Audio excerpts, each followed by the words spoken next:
Now See It, Person to Person, a weekly document for television, as told by the faces and voices of people in the news.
Of this Office of Public Accountability, do you endorse that?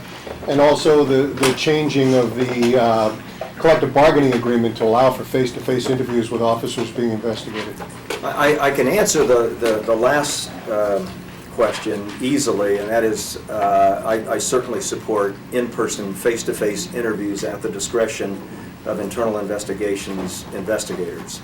Have since my arrival in Seattle, and this in fact has been part of a bargaining activity with our Police Officers Guild. I want to reserve specific comments about the recommendations until I've had an opportunity to meet with members of my own team, obviously with members not only of the Seattle Police Officers Guild, but our Seattle Police Management Association, and of course the mayor and the council. Okay, but you gave a general endorsement. Does that mean you agree with the idea of changing the internal investigation procedures to something other than what you have now? Very supportive of those changes that are necessary to strengthen the internal investigations process, and I think we have been given the makings of a blueprint of a national model for police accountability.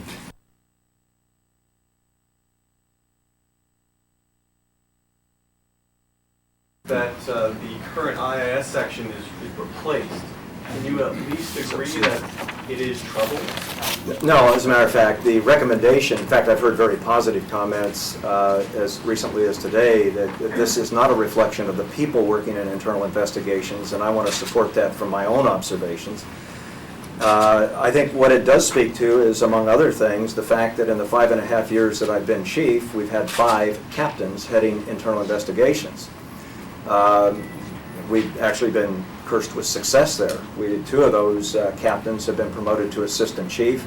We've made it a high priority to assign among our very best at all levels, captain, lieutenant, and sergeant, personnel to internal investigations. I think the issue is as I'm hearing it from the panel, more associated with stability, consistency, a professional presence in that process that would not be interrupted when an individual got promoted or reassigned for whatever reasons. Just to correct what the recommendation is, that it be subsumed, but it is not changed. It's just subsumed into a new organization. That's Creation of an OPA to replace the present internal investigation. But they're suggesting that internal investigation be subsumed by this new office, which means it stays intact. It just moves to a different level of being supervised. This is what I want to speak for the judge. You have to read the report as a whole. You can't pick out one sentence in a report and take it without the balance of the report. If you read the report, it will indicate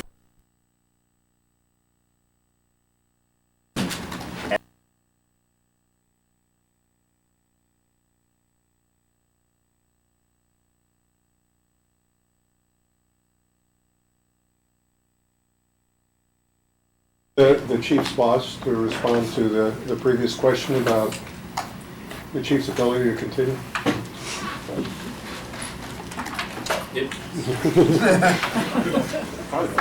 we have to do moving chairs here.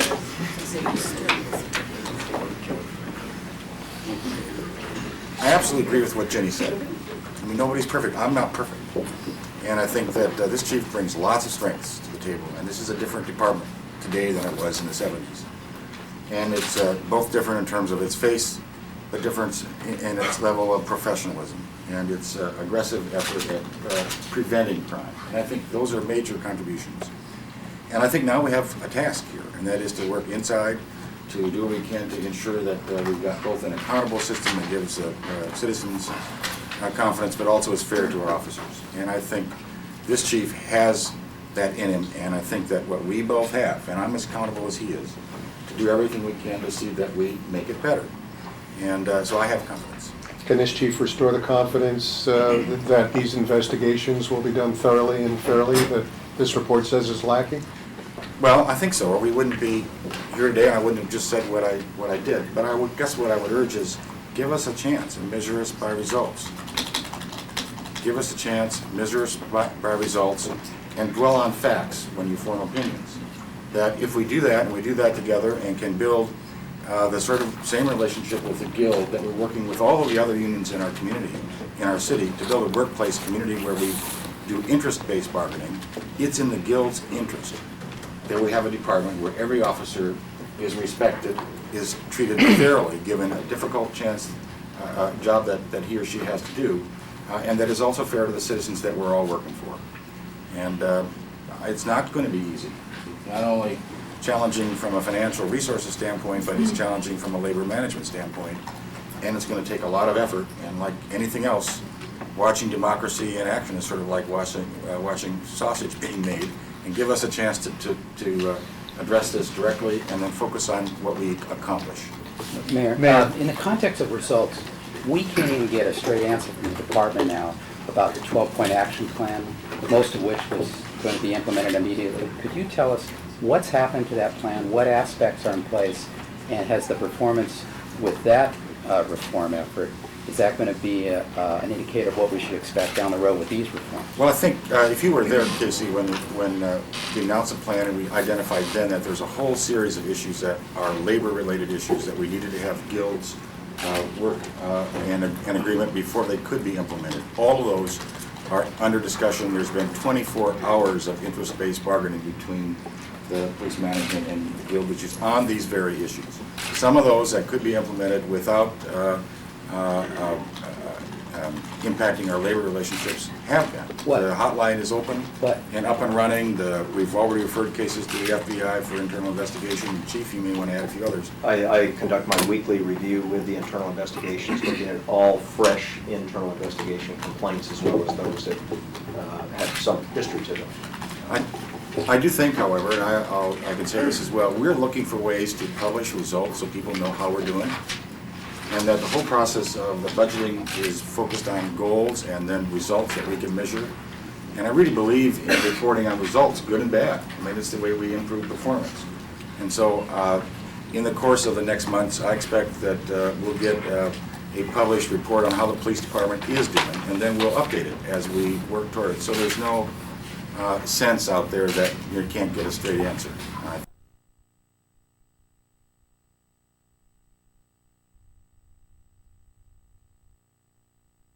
OPA will ensure that those cases happen less frequently. I don't think you can have any system where mistakes aren't made or where investigations aren't handled in the way that maybe all of us would handle them.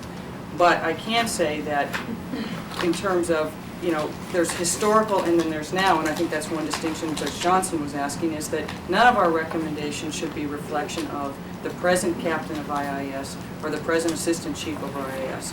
I have the highest professional respect for both of them, and I think they have done an excellent job. However, I think that there's structural things that need to be changed to ensure that consistency for the citizens of Seattle. Is there anything that left you scratching your head?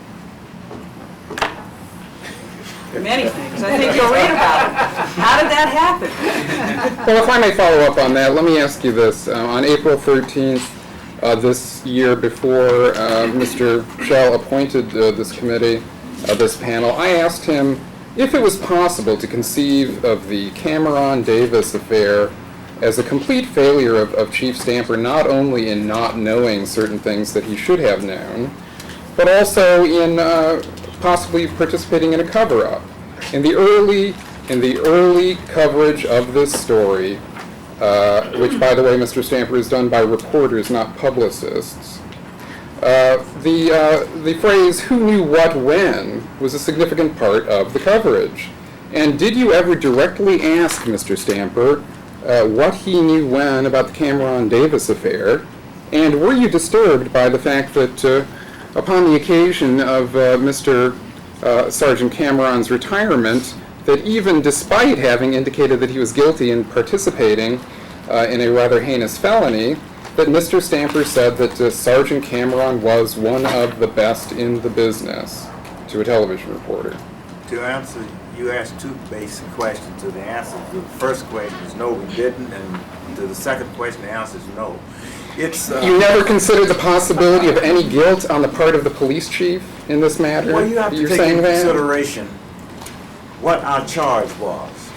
And I suggested that when I started this news conference, that you have to take in consideration what we were charged with doing. And it wasn't investigating the Davis case. That was not part of our charge. I think you probably exhausted the questions that you can ask us. You were so obviously reading examining the performance of the chief of police report, and maybe it's time to Can I add just one thing to that, just real briefly? Because I think a lot of questions were asked at our first report, and there's been a lot of talk about if 8 people in the department knew, why wasn't anything done?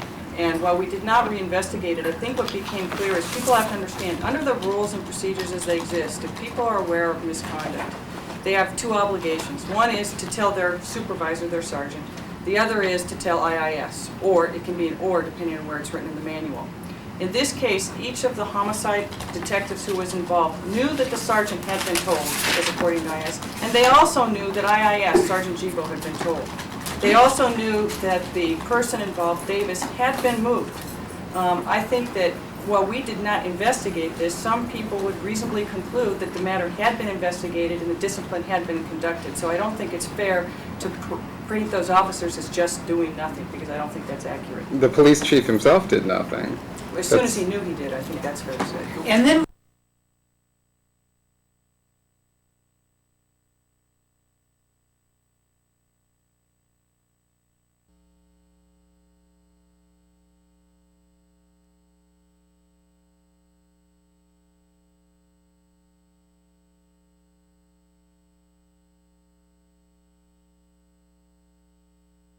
It's available on the web at Lexus.com or 1-800-USA-LEXUS.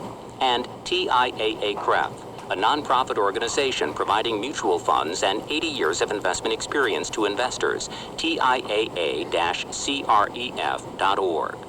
This is NPR, National Public Radio. Good morning, I'm Dave Beck. You're listening to KUOW Seattle 94.9 Public Radio, the NPR News and Information Station, where weekday is just ahead. Let's take a check on traffic right now with Bev Devlin. This is Weekday on KUOW Seattle. I'm Marcy Silman. We're talking about last week's Seattle Citizens Panel report about police department leadership, and with us is a member of that panel, Seattle Attorney Mike McKay. Also here, J.D. Miller of the Seattle Police Officers Guild, Jerry Sheehan of the American Civil Liberties Union, and Seattle City Council member Tina Podlodowski. This is a complicated document, and just before we took the break, J.D. Miller, you mentioned that the Guild is pretty happy with some of the recommendations, and I guess one of the biggest sections had to do with training and providing training on ethics, and the report referred to the fact that very few hours right now for police officers in training are devoted to ethical concerns. Do you think that most of the officers of the Guild would like to have more training in that, J.D. Miller? Well, we're very pleased that the panel pointed out the huge disparity between expectations and training budget. Currently, the department budgets $39 per year per officer as their total budget. And for training in any aspect? All training. And as the panel pointed out, it's woefully inadequate for policy and procedure issues. You found about the realm of rampant criminal activity by and large. Well, yeah, I guess we should stress, and the panel did stress several times in this report and again in its conclusion, that there really weren't many cases that you found of gross malfeasance on the part of Seattle police officers or the department itself. Well, that's correct. We only found just a few files where we thought there were problems. Witnesses who were not interviewed and should have been interviewed. The manner in which a particular case was handled, whether it was an IIS investigation as opposed to supervisory referral, we did have a disagreement with those decisions, but generally the investigations, in our opinion, were pretty darn good and quite thorough. And that's one of the reasons why we think by making these files a matter of public record, complainants at the end of an investigation who only receive a short letter saying we've conducted an investigation and the file is now closed and we've made a certain finding, the complainant then wonders, well, how could they have arrived at that decision? If this particular part of our proposal is accepted by the city, then the complainant can go down and look at the file, and they will find, as we found, in most cases, that the investigation was quite thorough. We're talking about the Seattle Police, a citizen panel report that was released last week. Our guests are Seattle Attorney Mike McKay, Tina Podlodowski, a member of the Seattle City Council, J.D. Miller, the Vice President of the Seattle Police Officers Guild, and Jerry Sheehan of the American Civil Liberties Union. Our phone number is 1-800-289-5869, 1-800-289-KUOW. And Richard, you've been holding, you're on the air. Hi, this is Richard Lee, and I've watched this process develop over the last several months very carefully, and I think that the principal accomplishment that's being touted here of the creation of the Office of Public Accountability with its citizen representative is not something that anyone should look on with a great deal of admiration.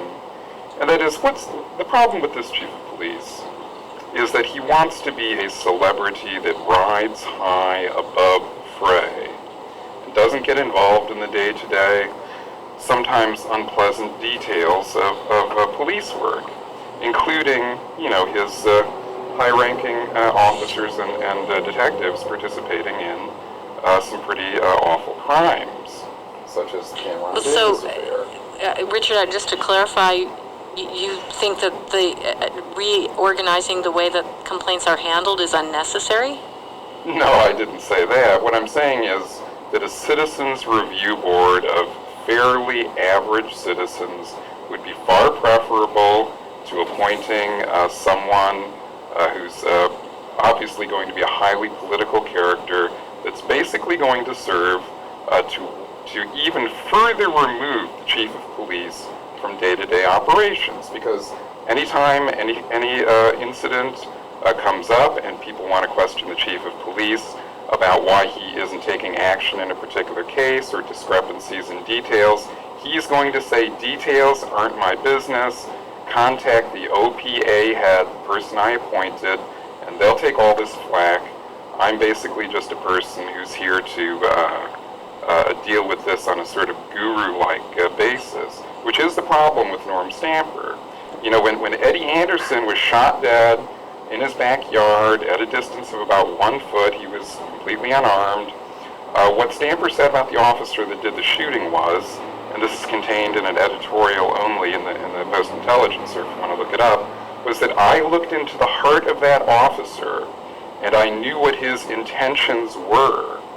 So rather than looking at the case history, Stamper says that he looks into the officer's heart and he knew that he was innocent, therefore he should get more firearms training and be reappointed to a different precinct. There's several branches to what Richard's saying, and Mike McKay, let's talk about a citizens review board. There is a lot of sentiment in the city for an all-citizens review board, which is not what you've presented in this panel finding. We carefully considered that and decided unanimously to not include it in our recommendation for the very reason that Richard is pointing out right now. By appointing a citizen review panel, we believe it would have politicized the process and would have allowed the accountability to be diversified when the accountability should rest squarely with the chief and ultimately with the mayor, and obviously with supervision from the city council. But by bringing in a civilian to supervise OPA and have that person report directly to the chief, it keeps the accountability exactly where it should be. And in fact, the chief could not scapegoat it because this person is working for the chief and reporting directly to the chief. Now, Tina Bodlodowski, just to elaborate further on this, one of the things that I would imagine it's hard to do is separate the person who currently holds the position of chief of police from that position, chief of police. And so when you're looking at problems in the department and proposals to rearrange things, in your mind, how much is, as Richard Lee says, this is a man who is cultivating his celebrity as opposed to somebody who believes he's doing the job of police chief? Well, I think in any kinds of decisions like this, what you want to do is look at the strengths and weaknesses of an individual that's in a particular position. And ultimately, if we're making changes in the department for the long term, I think you do want to keep personalities out of it. I think you want to have a system of checks and balances that works no matter who is in that particular role and whether or not they're stronger on the community side, stronger on the day-to-day management side, stronger on the investigatory side, whatever that takes. And I think that that's the big hole that the council is seeing right now is this Office of Police Accountability, I think, is a very good model to look at everything below the chief level. But where we feel there's a hole is how is the chief scrutinized for his particular actions? How does the individual who's running the Office of Police Accountability have enough autonomy to be able to do their day-to-day work without being influenced by the personal desires of whoever is the chief of police?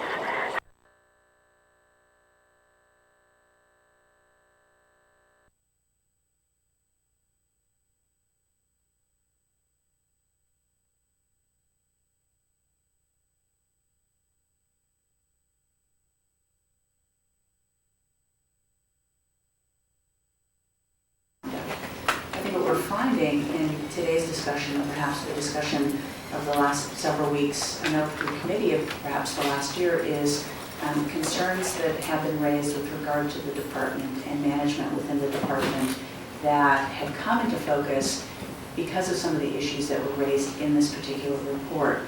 I know for my office, I think one of the most difficult things for us to deal with has been the confidence issue. And I think what you've addressed particularly well within this report is confidence with regard to complaints being handled thoroughly, fairly, expeditiously, with changes within the process. But again, the concerns that we've had through the office is that there's more than confidence in the process, you have to have confidence within the individuals that are carrying out the process. And one of the things you didn't address in the report, and I don't think there was an expectation because I think that would have affected more blame than positive attitude within the report, is the sense of, as far as the public knows, there's no individuals that are going to be changed. There's no managers that will be changed. All that will be changed is the process. So I guess in terms of looking at the confidence issues, many folks have had a hard time trying to figure out, well, how can I feel confidence in the process if I'm calling that same person with my concern or complaint? How can I feel confidence in the process as a police officer if I have to go to sort of the same old folks who are responsible for carrying out these new processes? And I guess this is more of a, just trying to get a sense of, from your experience, doing a little brainstorming around how can we do that? How can we restore that confidence by just changing the process and not changing some of the individuals involved in carrying out that process? That's a very good question.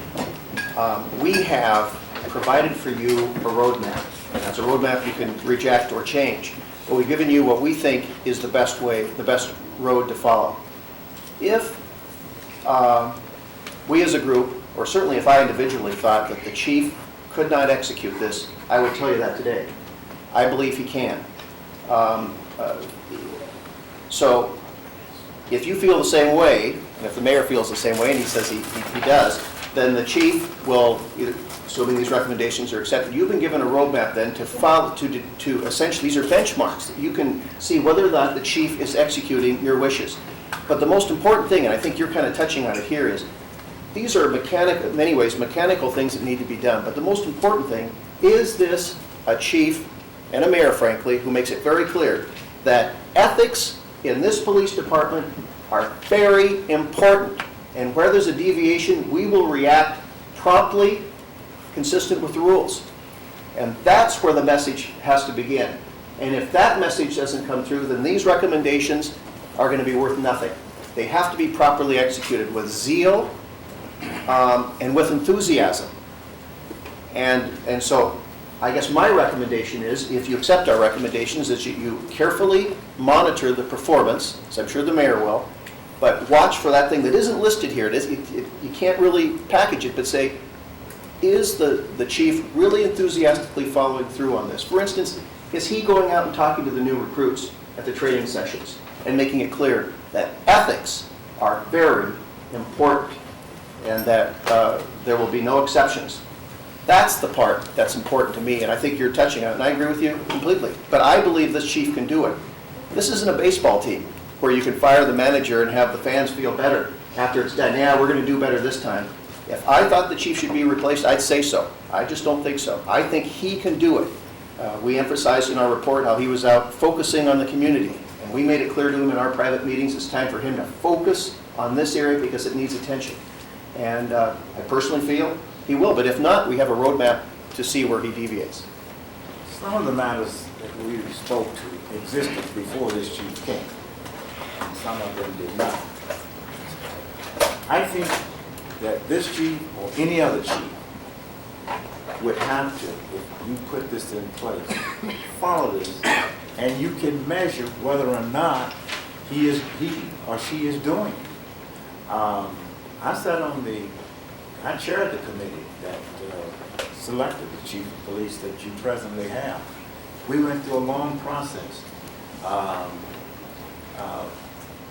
in choosing this particular chief of police.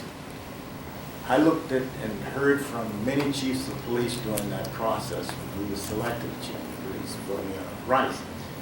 And there are no chiefs of police who walk on water. They all have faults. They all need some guidance from the mayor and from the council.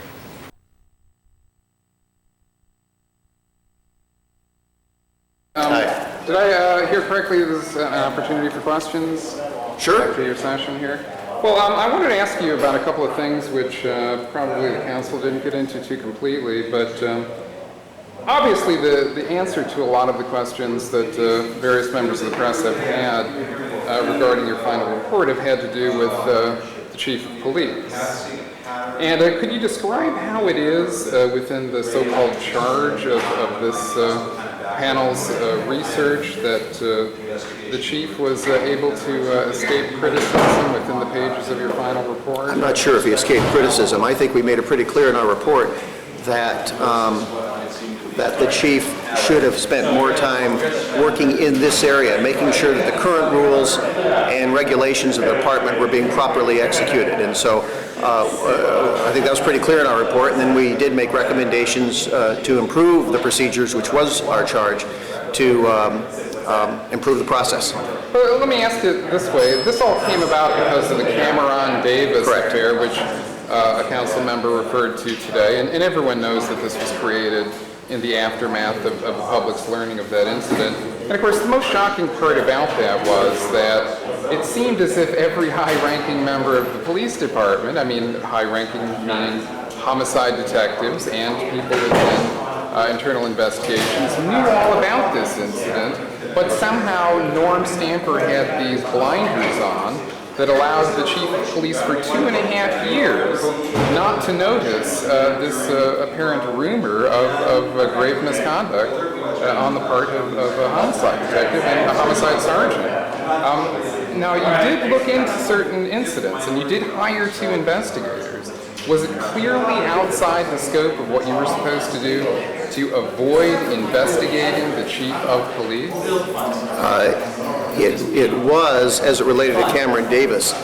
The current rules and regulations were not within our, were within our scope of, and that's what we were looking at. So, sure, yeah, we looked at the chief and the way his rules were executed, but did not investigate him per se.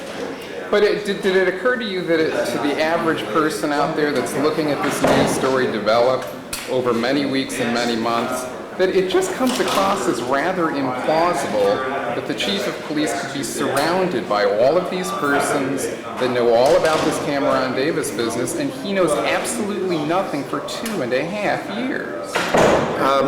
That's why this panel was created, and that's why we came up with a new set of recommendations to hope that what happened in the Cameron Davis case won't happen again. But I mean, again, did you ever discuss the possibility that it's completely implausible that the chief of police of Seattle, Norm Stamper, knew nothing about this for 2.5 years, which is, after all, his story or his cover story or whatever you want to call it? Our primary concern was trying to figure out a way to make it easier for officers and citizens to report officer misconduct.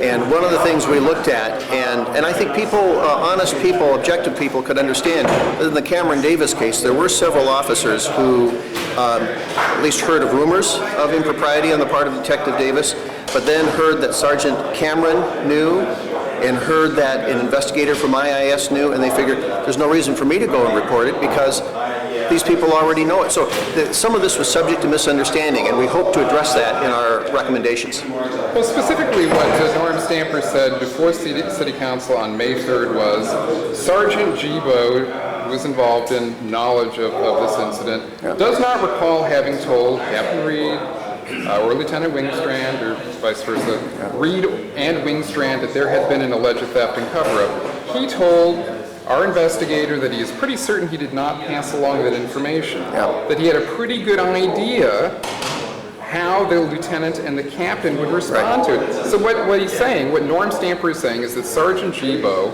sized up his situation, and he said the lieutenant and the captain of internal investigations just don't want to hear about these allegations of misconduct. Doesn't that really go to the chief of police's performance?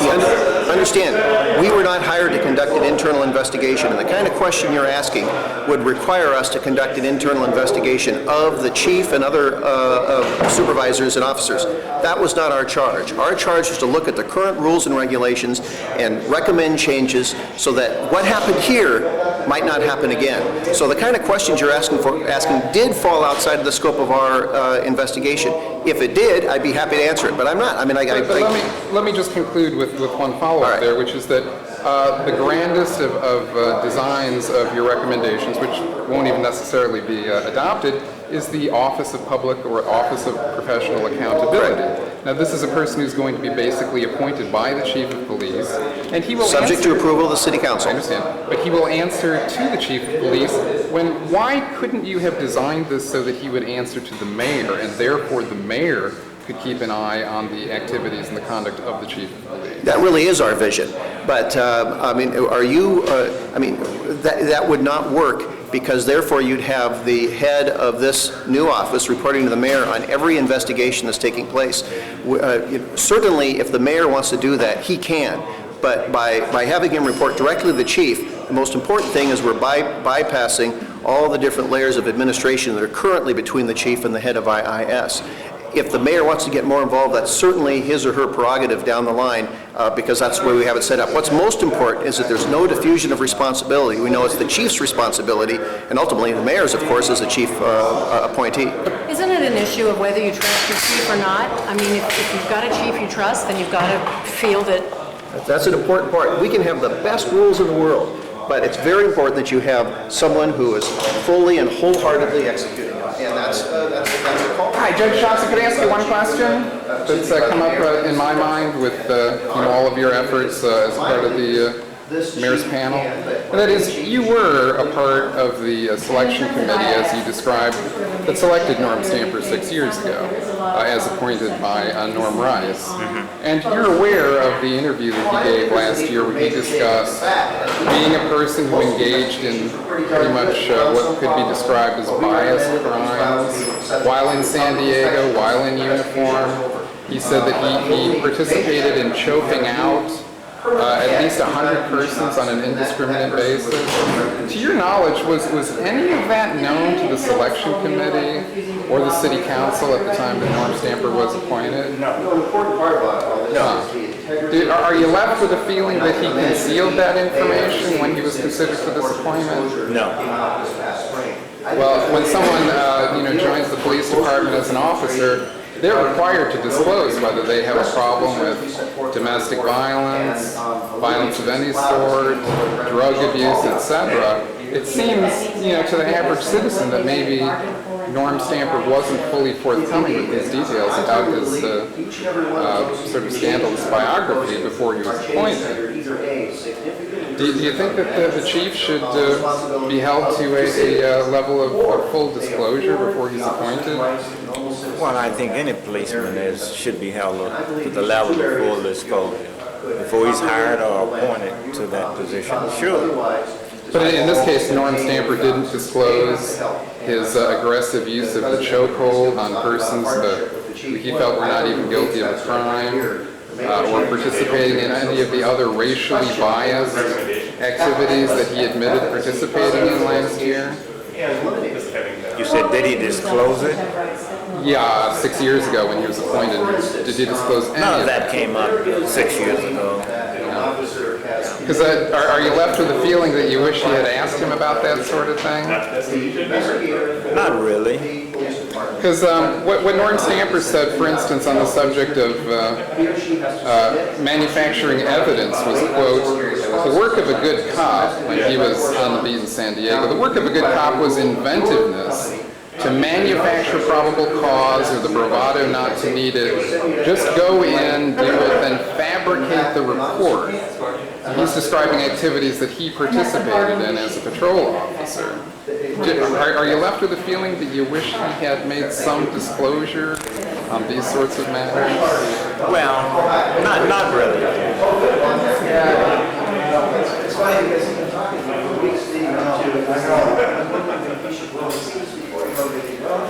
I can sit across from him. Listen to a lot of this. The meat church. Well, anyway, the promised fireworks were not delivered. Unlike Seattle every 4th of July and New Year's, when the bombs go off big time off the Space Needle or in Union Bay. Fact is that no fireworks today, as were sort of implied by previous statements of Tina. I mean, she came out, Ms. Podladowski, with a casual reference to the Cameron Davis affair and who's managing the managers and accountability and leadership of the chief, you know, but, you know. By the time she got around to that, only diehard buffs like me would have even noticed. Everyone else was, I'm sure, pretty much on their way to the land of sleepy time or thereabouts. And that is that, you know, they let Tina hang back until the very last moment. And when she finally dug in with her little puny questions of leadership on the part of the chief, really there was nothing doing in terms of anyone paying much attention. And this, of course, was clearly designed to work this way. Tina basically sized up her situation as a person who's departing office and thought, well, I'm not responsible for all this bad stuff. I'm certainly not responsible for all this Kurt Cobain business that occurred before I came along. So basically, what I ought to do is take a lesson from Stamper himself.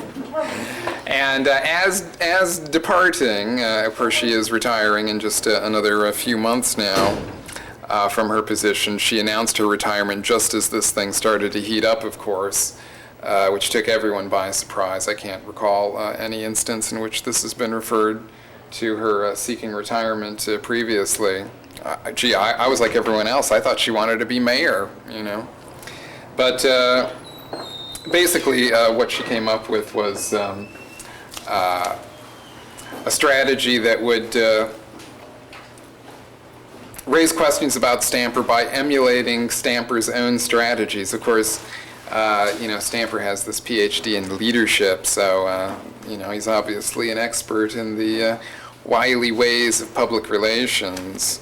And so Tina decided, as a parting shot, she would do what Stamper's been doing, which is to try to ride high above everything by blaming everyone else in sight, you know, so that, you know, she has some sort of plausible claim in the record that, you know, she might have skedaddled when the going got tough, but basically this was all due to it being an unmanageable situation because of this chief of police that at long last, at the very last moment, you know, I mean, we've actually seen her back in May run through these doors saying, oh, he took responsibility, as if that was sufficient. These doors are 2 feet away from me. And we didn't pursue her at that time, giving her the opportunity to reformulate her response. And finally, months and months later, she's got a reformulated response as of last week, which is that she's not entirely happy with Stamper's job performance, and she's going to take those parting shots for no other reason than to cast blame away from herself should she seek higher office in the future, right?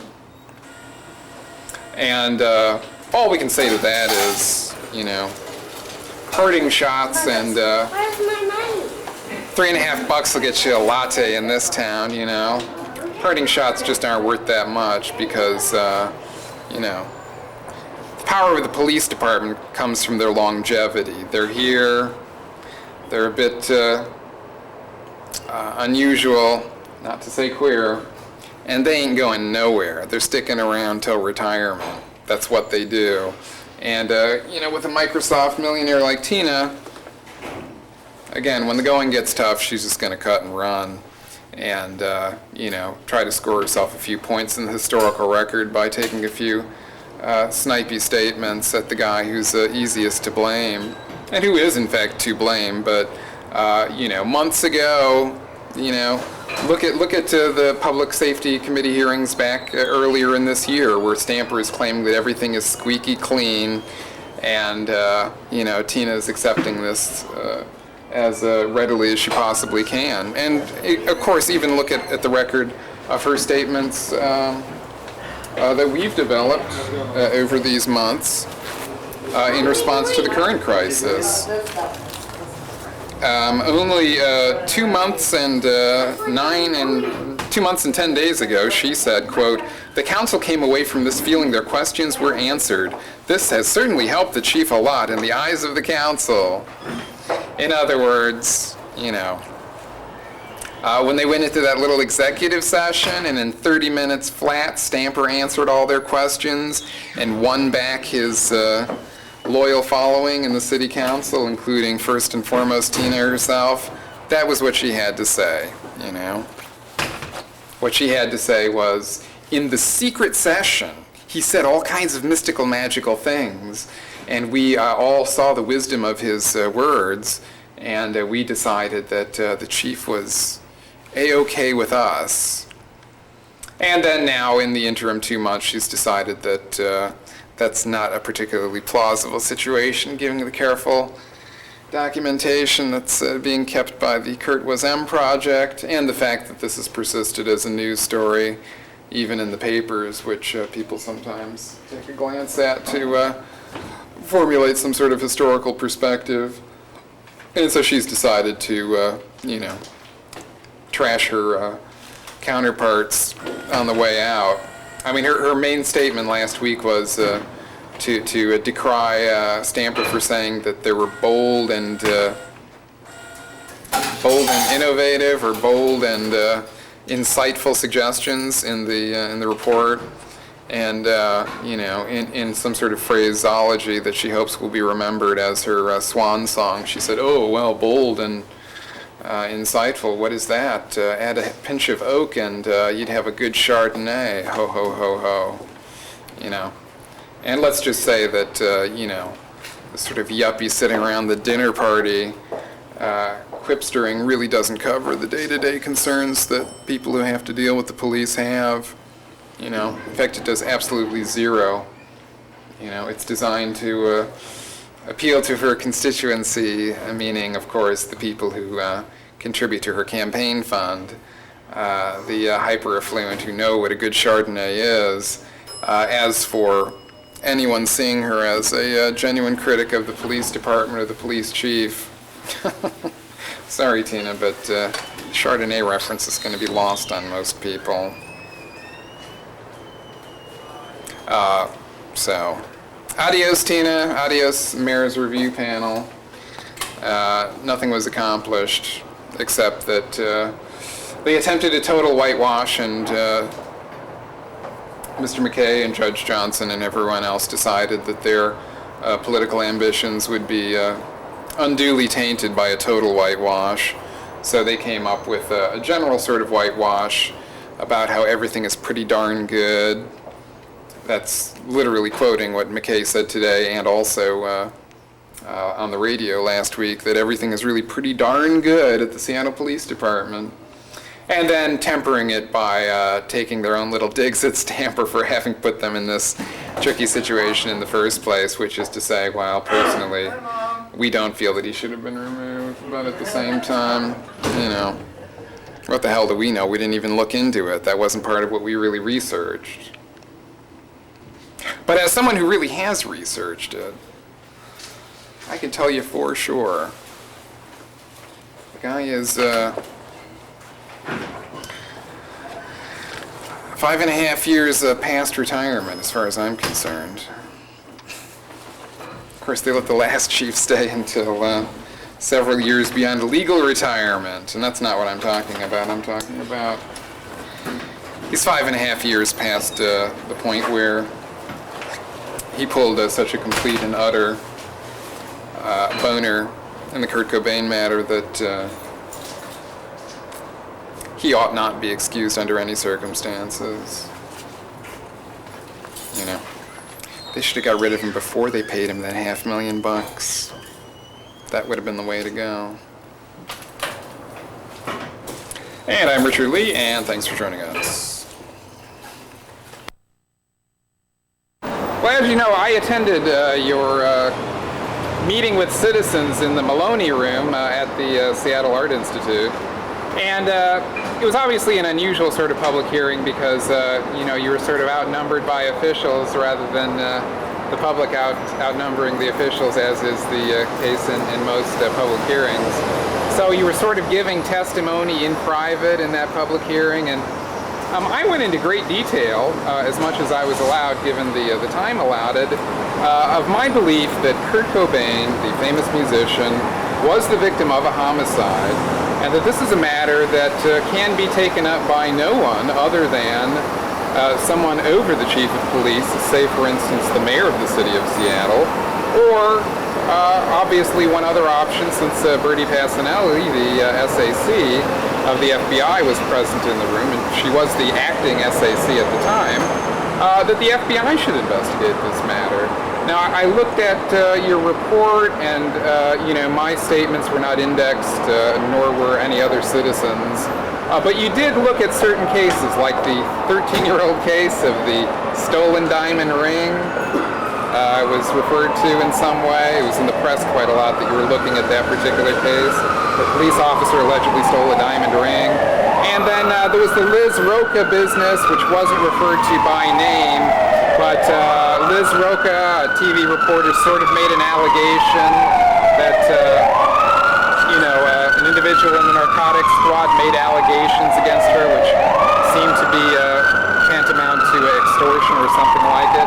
Now, you looked at those cases, the stolen diamond ring, the nasty things that were said on the phone, but so far I haven't heard anything back from Bertie Passanelli or the mayor's panel or anyone else on the subject of the Kurt Cobain homicide and Norm Stamper's role in my opinion, covering up the most important evidence in that case. Well, understand, we are not confirming what files we looked at because a lot of that is confidential. But if you're not happy with the response you received from the panel concerning any particular case, particularly this one you've referenced, and it sounds to me like you've exhausted your channels with the Seattle Police Department. I don't know if you filed a complaint with IIS on this. Against the go to the FBI. And go down and talk to Charlie Mandigo, who's the new special agent in charge of the FBI. Talk to that agent. I think he's the new one. Go talk to him, and he will be able to help you address this issue. I mean, there are different options that are available to you, and you're concerned about that particular case. But at the same time, you wonder, looking at this situation, all of the complaints that were addressed, say for instance, at the Central Area Motivational Program, you probably saw that tape at some point. A lot of irate citizens expressing a lot of hostility toward the police department. Yeah. That you feel that if there were oversight from the executive, from the mayor, of the chief of police, that this would go a long way toward correcting the situation that I think a lot of people see, which is that the chief of police becomes what one reporter called last week in a conversation to me, a black hole of responsibility. That you point to the chief of police and you say, well, his opinion is generally this, therefore it's not going to go anywhere. So I'm just wondering what I referred to before in terms of the interaction of your Office of Professional Accountability and the mayor of the city of Seattle. Could you just describe what the best scenario would be for the mayor interacting with the OPA, given that apparently the OPA is going to be under the authority of the chief of police? Yes. What we envisioned was the director of OPA reporting directly to the chief on a regular basis. Certainly the chief reports directly to the mayor, and to the extent the chief believes it's necessary to brief the mayor in any particular case, he or she can. And so, we wanted the OPA director to be essentially one person away from the mayor. So this is a significant position within the city government. But that one person away, of course, is the chief of police. Right. Implicit in your question is the chief isn't doing his job. And if the chief doesn't do his job, then he should be replaced. And all we're saying is that we have now, it's a recommendation, and if the city accepts our recommendation, then you have a roadmap for the mayor to follow, or the chief to follow, and if he does it enthusiastically, I think we'll be just fine. But as you know, as a criminal defense attorney, One of my perceptions of Mayor Schell's sort of defense of Mr. Stamper last week was he got in front of the microphone, he said, hey folks, I'm not perfect, all know I'm not perfect, probably Chief Stamper isn't perfect, and that's the way life is, but as a defense attorney, you know that if you go into court and you say, well, Your Honor, I didn't pay my taxes for the last 11 years, but I'm not perfect, so I'm going to walk out the door, they're going to say, hold on, we want all those back taxes, we want retribution, we want recompensation for your failings. Yeah. Saying you're not perfect doesn't really cut it. So, in the case of a chief of police and a police department which has its failings, you've made statements that sort of communicate the gist of the report, which is that the police department is pretty darn good and things are being handled, probably better than they are in some other cities. But when the chief of police or anyone else in the police department is involved in a crime, committing a crime, or obstructing justice, saying that he's not perfect is not enough, and that person has to be held accountable. We saw no evidence that the chief of police was committing a crime or obstructing justice, and that wasn't our charge, but I certainly can assure you we didn't find any evidence in support of that. But not to be argumentative, let me finish answering your question, though. When the mayor is talking about making the statement that, well, we're not perfect, people make mistakes, people can do better. I think I saw that as a response to that portion of our report where we said, hey, look, the chief has done some good things. One area that needs more attention from the chief is this area, and that is the enforcing of the office or the department policies, regulations, and rules.